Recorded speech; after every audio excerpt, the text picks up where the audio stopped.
ယားရဲ့အလိုတော်သည်ကောင်းကင်ဘုံမှာပြည့်စုံတယ်လို့မြေကြီးပေါ်မှာရှိတဲ့ဘသူ့ပေါ်မှာပြည့်စုံရမလဲဆိုမြေကြီးပေါ်မှာအခုဘသူနေလဲလူသားတွေအဲ့လူထဲမှာအခုအလိုတော်ပြည့်စုံဖို့ဟိုတကဘာလုံးပြည့်စုံဖို့ကတော့ထားလိုက်အောင်ဒါဆိုအရေးကြီးတာကသမီးပေါ်မှာပြည့်စုံရမယ်အန်တီပေါ်မှာပြည့်စုံမယ်ဒီဆရာတွေပေါ်မှာလည်းပြည့်စုံနေဆိုရင်အန်တီတို့၄ယောက်ကအလိုတော်ပြည့်စုံတဲ့လူတွေဆိုရင်အန်တီတို့၄ယောက်ရှိတဲ့နေရာမှာညီတော်ဆရာတွေညီတန်းဆရာတွေမရှိတော့ဘဲနဲ့အန်တီတို့ဘာလုပ်နိုင်လဲချီးမွမ်းနိုင်မှာဝမ်းမြောက်နိုင်မယ်ဖယားသခင်နေနဲ့အတူရှိတယ်ဖယားသခင်ငါတို့နဲ့အတူရှိတယ်နော်အဲ့လိုလဲဘာလုပ်နိုင်လဲပြောနိုင်တယ်ငါတို့ဖယားကထာဝရဖယားသမီးရဲ့ဖယားအန်တီရဲ့ဖယားဟိုဆရာတွေရဲ့ဖယားဒါဆိုဒီဖယားအန်တီတို့အတူတူဘာလုပ်လို့ရပြီလဲချီးမွမ်းကိုးကွယ်လို့ရပြီအဲ့ဒါဆိုတော့အလိုတော်ပြည့်စုံဖို့ကမြေကြီးပေါ်မှာရှိတဲ့ဘု து ပေါ်မှာပြည့်စုံပါစေလို့တောင်းမလဲအလိုတော်ဒီကောင်းကင်ဘုံမှာဖယားသခင်အလိုတော်ဒီကောင်းကင်ဘုံမှာပြည့်စုံတယ်လို့မြေကြီးပေါ်မှာရှိတဲ့သမီးအပေါ်မှာသမီးတို့မိသားစုတွေအပေါ်မှာပြည့်စုံဖို့ဆုတောင်းရအလိုတော်ပြည့်စုံခြင်းကအဲ့လောက်ကောင်းတာလေဒါဆိုတော့ဟိုပတ်စံပေးပါအလုပ်ပေးပါဆိုတာထက်ကောင်းလားဗျာကောင်းတယ်ပတ်စံရပြီးမှဝမ်းနေနေတဲ့သူတွေအများကြီးရှိတယ်အလုပ်ရှိပြီးတော့မှကိုယ့်ကိုတတ်သိသွားတဲ့သူတွေသိပေးနေနဲ့ရင်ဆိုင်တဲ့သူတွေရှိတယ်ဒါဆိုတော့အဲ့ဒါလေးတောင်းမှထက်ဘာအရင်တောင်းမလဲဖယားအလိုတော်သမီးတို့မိသားစုမှာသမီးပေါ်မှာအန်တီပေါ်မှာ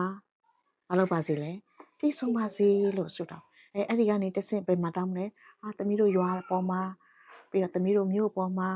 ဒါမှမဟုတ်သမီးတို့ရဲ့အေယာဝတီတိုင်းပေါ်မှာနောက်ပြီးဘယ်လိုတောင်းမလဲမြန်မာပြည်ကြီးပေါ်မှာအဲ့ဒီလိုတဆင့်တောင်းမှာအလိုတော်ပြည့်စုံခြင်းနဲ့တကဘာလုံးတာပြည့်စုံသွားလို့တကဘာလုံးကဒီလိုခံစားမှာ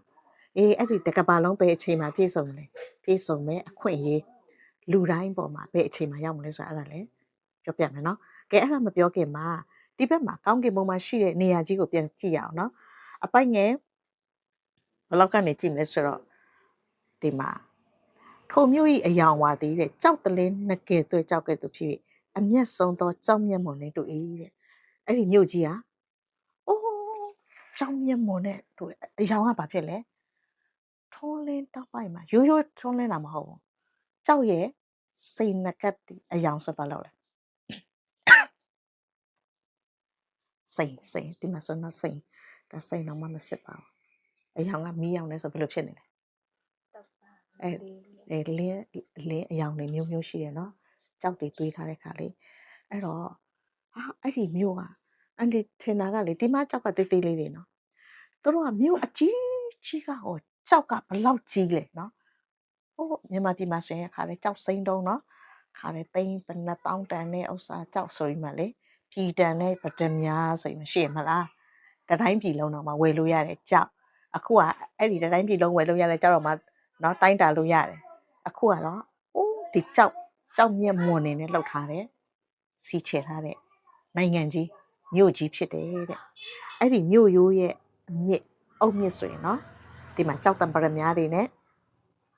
စောင်းလုပ်ထားတယ်လမ်းတွေဆိုရင်ရွှေစင်ကဲ့သို့ဖြစ်တယ်တကားတွေဆိုရင်ပလဲပြားတယ်ပလဲတောင်ဘလောက်ကြီးလဲတကားတောင်လုပ်လို့ရတယ်တဲ့ပလဲတောင်ကဲဒါဆိုတော့အဲ့ဒီမြို့ကဆင်းရဲတဲ့မြို့လားချမ်းသာတဲ့မြို့လားဆင်းရဲခြင်းမြို့တမုံတော့မရှိဘူးဘာဖြစ်လို့လဲဘာဖြစ်လို့အဲ့လောက်တောင်ကျွယ်ဝချမ်းသာတာလဲဖယားအလိုတော်ပြည့်စုံတဲ့နေရာဒါဆိုဖယားအလိုတော်ဒီမြေကြီးပေါ်မှာပြည့်စုံရင်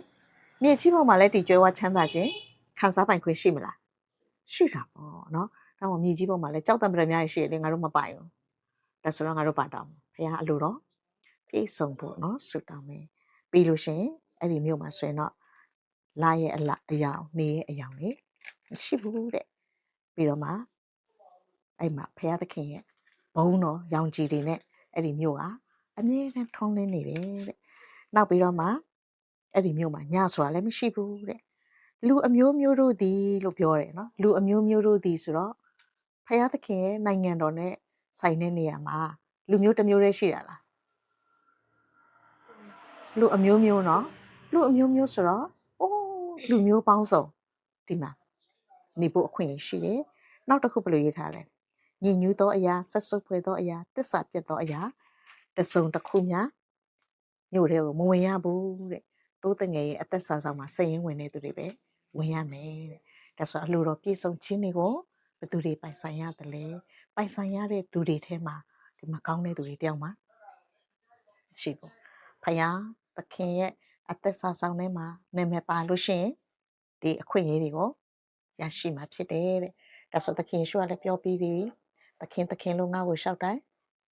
ကောင်းကင်နိုင်ငံတော်ကိုဝင်ရမလားဝင်ရမယ်ဒါဆိုဖတ်ကြည့်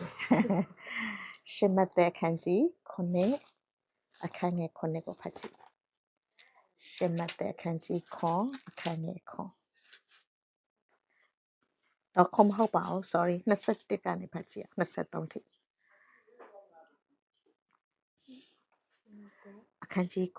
9အခန်းငယ်21မှ23အတန်ထွက်ပြီးဖတ်ကြည့်သခင်ဟုငါကိုရှောက်တော်သူတိုင်းကောင်းကင်နိုင်ငံတော်သို့ဝင်ရလိမ့်မည်မဟုတ်ကောင်းကင်ဘုံ၌21အခန်းကြီး9အခန်းငယ်21ကနေတွေ့ပြီလားသခင်ဟုဟုတ်လားမဟုတ်ဘူးလားညာတယောက်စားပါကျန်လဲပါကျန်ရှင်းမကုလေရှင်းမတ်တဲ့ဖတ်ရမှာရှင်းမတ်တဲ့အခန်းကြီးအခန်းငယ်21ကနေ23ရပြီလားဖတ်ကြည့်သခင်ဟုငါ့ကိုရှောက်တော်သူတိုင်းကောင်းကင်နိုင်ငံတော်သို့ဝင်ရလိမ့်မည်မဟုတ်ကောင်းကင်ဘုံ၌ရှိတော်မူသောငါခမည်းတော်၏အလိုတော်ကိုစောင့်တော်သူသာလျှင်ဝင်ရလိမ့်မည်ထိုနေ့၌ကသခင်အကျွန်ုပ်တို့သည်ကိုတော်အခွင့်နှင့်ဆုံးမဩဝါဒပေးပါပြီမဟုတ်လောကိုတော်အခွင့်နှင့်နတ်ဆိုးတို့ကိုနှင်ထုတ်ပါပြီမဟုတ်လောကိုတော်အခွင့်နှင့်များစွာသောတကူတို့ကိုပြပါပြီမဟုတ်လောဟုအများသောသူတို့သည်ရှောက်ကြလိမ့်မည်ထိုသို့ရှောက်ကြသောအခါသင်တို့ကိုငါအလင်းမသိအတ္တမမှုကိုပြုသောသူတို့ငါထံမှဖယ်ကြဟုထိုသူတို့အားအတိအလင်းငါပြောမည်ဒါဆိုဒီထဲမှာဘယ်လိုရေးလဲသခင်လို့ငါ့ကိုရှောက်တိုင်းကောင်းကင်နိုင်ငံဝင်ရမလားဝင်ရလိမ့်မည်ကဲတေချာဖတ်ကြည့်ပါအောင်ဝင်ရလိမ့်မည်မဟုတ်တဲ့သခင်လို့ခေါ်တိုင်းကောင်းကင်နိုင်ငံမဝင်ရဘူးတဲ့ဒါဆိုရင်တော့သခင်ယေရှုကိုသခင်လို့ဘယ်သူတွေခေါ်တတ်တယ်လဲအများစုခရိယန်တွေကခေါ်တာလားမွတ်စလင်တွေကခေါ်သလားဗုဒ္ဓတွေခေါ်သလားနတ်စားတွေကခေါ်သလားဒါဆိုခရိယန်တိုင်းကောင်းကင်ရောက်မလားဝင်ရမလားမဝင်ရဘူးတဲ့ဘယ်လိုရေးထားလဲဘယ်သူပဲဝင်ရမလဲကောင်းကင်ဘုံ၌ရှိတော်မူသောငါခမည်းတော်ဤအလိုကိုစောင့်တော်သူသာလေဝင်ရလိမ့်မည်တဲ့ဒါဆိုကောင်းကင်ဘုံမှာရှိတဲ့ဖခင်ရဲ့အလိုကိုစောင့်နေသူပဲဝင်ရမယ်တဲ့ဒါကြောင့်မလို့သခင်ရှုကဘာဆုတောင်းခိုင်းတယ်လဲအလိုတော်ဒီကောင်းကင်ဘုံမှာပြည့်စုံသလိုမြေကြီးပေါ်မှာလည်းပြည့်စုံပါစေမြေကြီးပေါ်မှာရှိတဲ့ဘု து ပေါ်မှာပြည့်စုံပါစေလေကိုယ့်အပေါ်မှာနော်နံပါတ်1ကိုယ့်အပေါ်မှာအဲ့ဆိုကိုယ့်အပေါ်မှာပြည့်စုံပြီဆိုရင်ကိုကအလိုတော်ပြည့်စုံတယ်ဖခင်အလိုတော်ပြည့်စုံတဲ့သူဖြစ်တယ်ဆိုရင်စောစောတုန်းကကောင်းကင်ဘုံနဲ့ဆိုင်တဲ့အခွင့်အရေးတွေလည်းမြေကြီးပေါ်မှာလည်းခံစားရမယ်ကောင်းကင်ဘုံမှာဖခင်ကိုချီးမွမ်းကိုးကွယ်ခြင်းတွေလည်းငါတို့ဒီမြေကြီးပေါ်မှာလည်းလုပ်နိုင်မယ်ကောင်းကင်ဘုံမှာဖခင်အတူပါရှိတဲ့အသက်တာတွေလည်းမြေကြီးပေါ်မှာခံစားရမယ်ပြီးတော့မှတရက်ကြရင်လည်းအဲ့ဒီကောင်းကင်ဘုံကြီးကိုဝင်စားရမှာအပြည့်အဝဝင်စားရမှာမြေကြီးပေါ်မှာတော့မှဖခင်နိုင်ငံတော်ကောင်းကင်နိုင်ငံနဲ့ဆိုင်တဲ့အခွင့်အရေးတွေမရရင်တမန်တော်မှာရဖို့လဲသိချမလားမသိချဘူးဒါဆိုတော့ဖခင်အလိုတော်ဆောင်နေသူအလိုတော်ကိုလိုက်မဲ့သူအလိုတော်ပြည့်စုံမှသာလေအလိုတော်ပြည့်စုံတဲ့ကောင်းကင်ဘုံကြီးကိုပိုင်ဆိုင်ရမှာဒါဆိုရင်တမီးအတွက်အရေးကြီးဆုံးကဘာဖြစ်မလဲအလုပ်ရဖို့အရေးကြီးတာလားအိမ်ထောင်ကြဖို့အရေးကြီးဆုံးလားတမီးအတွက်မရှိမဖြစ်လိုအပ်နေတဲ့အရာကဘာဖြစ်မလဲဖခင်အလိုတော်ပြည့်စုံတဲ့အသက်တာဆရာမတို့ကလူတိုင်းလိုအပ်နေတာနော်လူတိုင်းအတွက်မရှိမဖြစ်လိုအပ်တာဒါဆိုတော့လူတွေကကိုကအလုပ်မရခင်လဲတည်သွားနိုင်တယ်အိမ်တော်မကြခင်လဲတည်သွားနိုင်တယ်ပြီးတော့မှမနှက်ဖြန်မရောက်ခင်လဲတည်သွားနိုင်တယ်ဒါဆိုတော့အရေးကြီးဆုံးကဖခင်အလိုတော်ပြည့်စုံတဲ့အရာကို ကိုကဒီနေ့ပိုင်ဆိုင်ထားရင်ဟာမနဲ့ဖြန်နေအများကြီးမှအလိုတော်ပြည့်စုံပြီးမှအလုံးလို့ရင်ဘယ်လောက်တက်တာမလဲအလိုတော်ပြည့်စုံပြီးမှကိုကအိမ်ထောင်ပြုမယ်သားသမီးရမယ်ဆိုရင်လေဘယ်လောက်ကောင်းချီးခံစားမလဲနော်အလိုတော်လည်းမပြည့်စုံမဲနဲ့ကဘာကြီးတစ်ခုလုံးပိုင်ရင်ရောအကျိုးရှိမလားအကျိုးမရှိဘူးဘာလို့ဆိုတော့သူအရာခတ်သိမ်းပိုင်ပေမဲ့ကျွေးဝချမ်းသာပေမဲ့သူဝမ်းနေရမယ်တေဘေးတွေကြောက်ရမယ်သူ့မှာလည်းစိတ်မသာညှိတွားစရာတွေအများကြီးရှိမယ်ပတ်စံရှိတိုင်းစိတ်ချမ်းသာလားမဟုတ်ဘူးเนาะဒါကြောင့်မလို့ဖယားသခင်ရဲ့ကောင်းကင်ဘုံရဲ့ပြည့်စုံခြင်းအခုလောကမှာချမ်းသာရင်ဆိုခဏပဲတည်သွားအကုန်ထားခဲ့ရမှာဒါပေမဲ့ဖယားအလိုတော်ပြည့်စုံတဲ့သူကတော့လောကမှာဘာမှမရှိခဲ့ဘူးဆိုပေမဲ့လည်းကောင်းကင်ဘုံကြီးကိုပြန်သွားမယ်ဆိုရင်ပိုင်ရမှာလေထာဝရချမ်းသာခြင်းကိုပိုင်ရမှာလောကမှာအိမ်မရှိရင်လည်းကိစ္စမရှိဘူးဖယားအလိုတော်ပြည့်စုံနေဆိုရင်ကောင်းကင်ဘုံရဲ့ဟိုးတန်ဖိုးရှိတယ်ကြောင်းမြတ်မွန်နေနဲ့တိဆောက်ထားတယ်အိမ်ကြီးကိုငါတို့ကဘာလုပ်ရမလဲပိုင်ဆိုင်ရမှာဖြစ်တယ်ဒါကြောင့်မို့အဲ့ဒီလိုမျိုးပိုင်ဆိုင်နိုင်ဖို့ဖယားကအလိုရှိတယ်ဒါမှမဟုတ်သခင်ရှုကနင်တို့ဆုတောင်းရင်ဘာတွေတောင်းရမလဲငါတို့ကတော့ဘာပဲတောင်းချင်လဲစားဖို့တောက်ဖို့ဝတ်ဖို့ကျန်းမာရေးကဲဆုတောင်းချက်တင်ဘာတွေတောင်းပြမလဲစားဝတ်နေရေးအတွက်ပေါ့ကျန်းမာရေးအတွက်ပေါ့ကလေးတွေပညာရေးဒါပဲတောင်းတယ်အဲ့ဒါအရေးကြီးတယ်လားဖယားလိုတော့ပြည့်စုံဖို့အရေးကြီးတာလားဖယားလိုတော့ပြည့်စုံဖို့အရေးကြီးတယ်ဒါဆိုတော့ကဘာမြေကြီးကဒါဆိုဖယားအလိုတော်ကိုစန့်ကျင်တဲ့ကဘာမြေကြီးလားအလိုတော်ပြည့်စုံတဲ့ကဘာကြီးလားဆိုတာကိုစဉ်းစားကြည့်လိုက်ဒါဆိုဖယားအလိုတော်ဘာရှိလဲဆိုတာငါတို့သိလားဖယားဘာအလိုရှိတယ်လဲဆိုတာသိလားဘာအလိုရှိဒီမှာဒီထဲမှာဆိုတချို့ကပြောတယ်တဲ့ဘယ်လိုပြောလဲကျွန်တော်ဟာတဲ့သခင်တဲ့အကျွန်ုပ်ဒီကိုတော့အခွင့်နဲ့ဆုံးမဩဝါဒပေးပြီးတဲ့ဖယားခွင့်နဲ့ဆုံးမဩဝါဒပေးတယ်ဆိုတော့အခုလိုအန်တီလိုတရားဟောမယ်ကျမ်းစာတွေသင်ပေးမယ်ဒါဆိုရင်တော့ဒါဖယားလိုတော့ဟုတ်လားမဟုတ်ဘူးလားဟုတ်လားဟုတ်တယ်လို့ပဲနော်ပြီးတော့မှဘာလုပ်လဲကိုတော့ခွင့်နဲ့နတ်ဆိုးတွေကိုနှင်ထုတ်တယ်တဲ့ပြီးတော့ကိုတော့ခွင့်နဲ့လည်းညဆိုတော့တကူတွေပြတယ်သူဆုတောင်းနေဆိုရင်တကူတွေအောင်မပြနိုင်ဖယားလိုတော့စောင်းနေသူဟုတ်လားမဟုတ်လားဟုတ်လားမဟုတ်ဘူးနော်ဘာလို့လဲထို့သို့လျှောက်တော့ခါတဲ့သင်တို့ကိုငါအနှင်းမသိတဲ့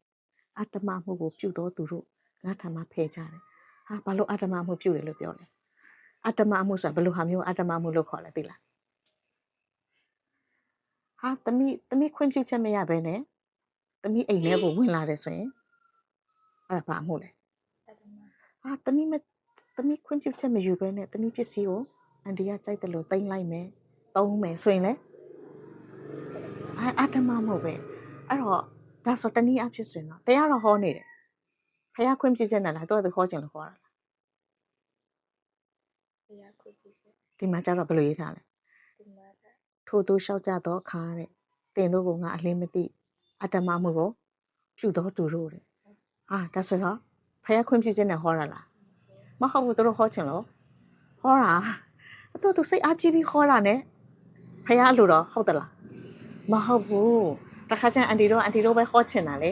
ဖယားဘာဟောခိုင်းလဲဆိုတာတဲ့ကိုဟောချင်တာပဲဟောတယ်ဆိုရင်လည်းဒါပါပဲလေအတ္တမမှုပဲဒါဆိုတော့ဒီထဲမှာဘယ်လိုရေးထားလဲနင်တို့ကငါမသိဘူးတဲ့သင်တို့ကငါမသိဘူးဆိုတော့စောတော့ကကြတော့ဖယားလူတော်ပြည့်စုံတဲ့ကောင်းကင်နိုင်ငံမှာရှိတဲ့သူတွေမှာကြတော့ဖယားကသူတို့နဲ့အတူရှိတယ်တဲ့ငါကသူတို့ရဲ့ဖယားသူတို့ကလည်းငါရဲ့လူဆိုတယောက်နဲ့တယောက်သိကြလားအပြန်လှန်သိကြအခုကျတော့သူတို့ကတော့ဖယားကိုသိတယ်ဖယားကသူတို့မသိဘူးဒါဆိုတော့ဖယားလူတော်မဟုတ်ဘူးဒါဆိုတော့အန်တီတို့ကအခုဆိုရင်သမီးတို့လည်းဖယားကိုတော့သိမှာပေါ့နော်ငယ်ငယ်လေးကခရစ်ယာန်ပဲမလားခရစ်ယာန်ပဲဆိုတော့ဖယားကိုသိဒါပေမဲ့ဖယားကိုသမီးကိုငါနဲ့ကိုသိပါတယ်လို့ပြောနိုင်ပြီလားပြောမလားမပြောဘူးလားသမီးတေချာပြောနိုင်ပြီလားဖယားသခင်နဲ့တွေ့ရင်ဖယားသခင်ငါ့ကိုသိတယ်ငါလုံးဝပြောနိုင်တယ်လို့ပြောနိုင်ပြီလားငါတော့သိတာပေါ့အမိုးတို့ပြောပြတယ်နော်ငယ်ငယ်တော့ Sunday School လေးမှာတက်ခဲ့တယ်ဒါပေမဲ့ဖယားငါ့ကိုသိလားမသိလားတော့သိလားဖယားငါ့ကိုသိတယ်လို့ပြောနိုင်မလားဒီထဲမှာတော့သခင်ရှုဟာတရားဟောတဲ့သူတွေတောင်မှမသိပါဘူးတဲ့သခင်ရှုကြောင့်ဟောနေတဲ့သူတောင်မှ သခင်ယေရှုသိတယ်ပြောလားမသိဘူးပြောလားမသိဘူးတဲ့ဟာသခင်ယေရှုခုနဲ့နဲ့ဆိုးတွေနှင်ထုတ်တယ်သူတော်မှသခင်ယေရှုကသိဘူးတဲ့ဒါဆိုသမီးရောဘုရားသခင်သိတယ်လို့ပြောမလားမသိဘူးလို့ပြောမလားဘယ်လိုပြောမလို့ထင်လဲ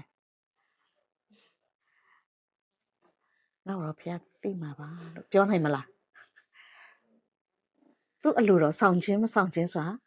သူဘာအလိုရှိတယ်လဲဆိုတာတော့မှကိုကကောင်းကောင်းပြောနိုင်လားမပြောနိုင်သေးဘူးဒါဆိုရင်တော့ဖះအလိုတော်ဘာဖြစ်တယ်လဲအလိုတော်ပြည့်စုံဖို့ဘာလုပ်ရမလဲဆိုတာဆက်ပြီးဘာလုပ်ဖို့လို့လဲဆုလဲတောင်းရမယ်ဒီမှာလဲတင်ဖို့เนาะဖះကအခွင့်အရေးပေးထားတယ်ဒါဆိုတော့ဖះသခင်ရဲ့အလိုတော်ပြည့်စုံတဲ့ကဘာမြေကြီးကဘယ်လိုလဲအလိုတော်မပြည့်စုံတဲ့အတွက်ကြောင့်ကဘာကြီးကဘယ်လိုလဲအခုကတော့အလိုတော်မပြည့်စုံတာသိချပါတယ်အားလုံးကစိတ်မသာညှိတွားနေကြတယ်တေဘေးကိုအားလုံးကြောက်ရတယ်ကဘာကြီးကဆင်းရဲတယ်เนาะတင်ဆရာသားတွေဘလောက်ပေါများကျွဲဝတဲ့နိုင်ငံပဲပြောငါတို့ပိုင်တာပါတခုရှိလဲဘာမှမရှိဘူးဆင်းရဲတယ်เนาะပြီးရင်ငါတို့အမြဲတမ်းအော်ဟစ်နေရတယ်အလိုတော်မပြည့်စုံတာတော့သိချလားသိချတယ်ဒါကြောင့်မို့သခင်ရှုအဲ့ဒါကိုဆုတောင်းပါလို့ပြောထားတာဖြစ်တယ်ဒါဆိုတော့ဘုရားသခင်ကဒီကောင်းကင်ကိုဖန်ဆင်းတဲ့အခါမှာเนาะစာလံ116ကိုနည်းနည်းလေးကြည့်